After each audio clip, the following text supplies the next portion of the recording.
नमस्कार दोस्तों, स्वागत है आपका हमारे YouTube चैनल भक्ति बाण में। 7 अक्टूबर 2021 से प्रारंभ हो रहे हैं नवरात्र। इसे शरद नवरात्र कहा जाता है। शरद नवरात्र का पर्व 15 अक्टूबर 2021 को समाप्त होगा। दोस्तों, आज हम आपको इस वीडियो में बताएंगे कि नवरात्र पर कलश क्यों स्थापित किया जाता है, इसमें जल भरने का क्या महत्व है, जौ बोने का क्या महत्व है, इस पर स्वस्तिक का निशान लगाने का क्या महत्व है। क्या आप ये सब जानते हैं? अगर नहीं तो हमारी यह वीडियो अंत तक ज़रूर देखिएगा।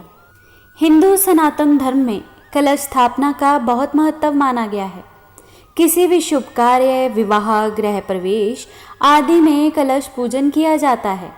माँ के 9 स्वरूपों की चौकी सजाकर पूजा की जाएगी।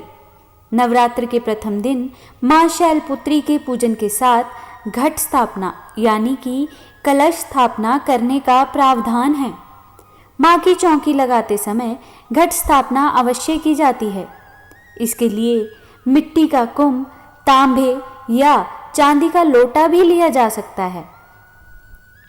उसके ऊपर स्वास्तिक का चिन्ह बनाया जाता है और नारियल स्थापित किया जाता है।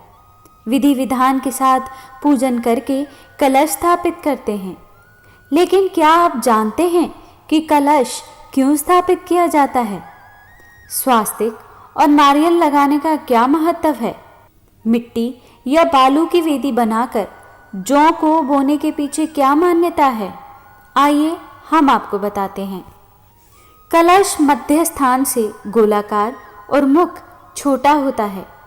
पौराणिक मान्यताओं के अनुसार कलश के मुख में विष्णु, कंठ में महेश और मूल में सृष्टि के रचयिता ब्रह्मा जी का स्थान माना गया है।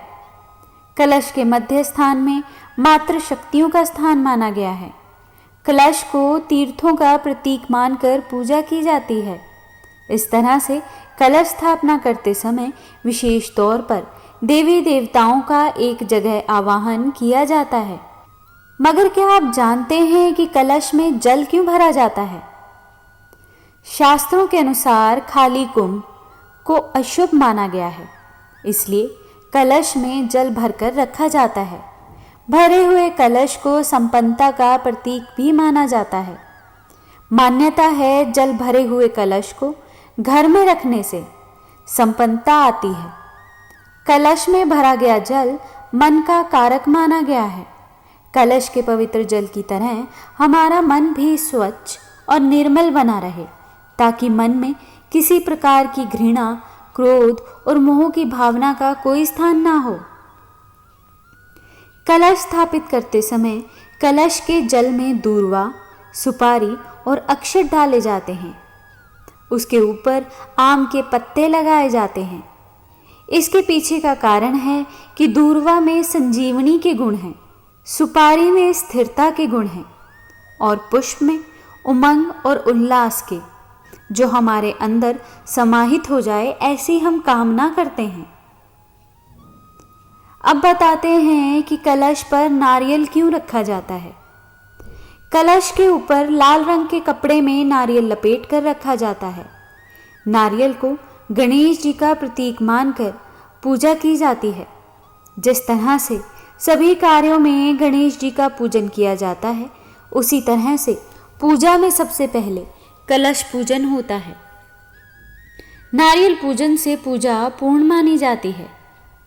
अब आपको बताते हैं कलश पर स्वास्तिक का चिन्ह क्यों बनाया जाता है। स्वास्तिक को गणेश जी का प्रतीक माना जाता है। हर शुभ कार्य में स्वास्तिक बनाने की परंपरा है।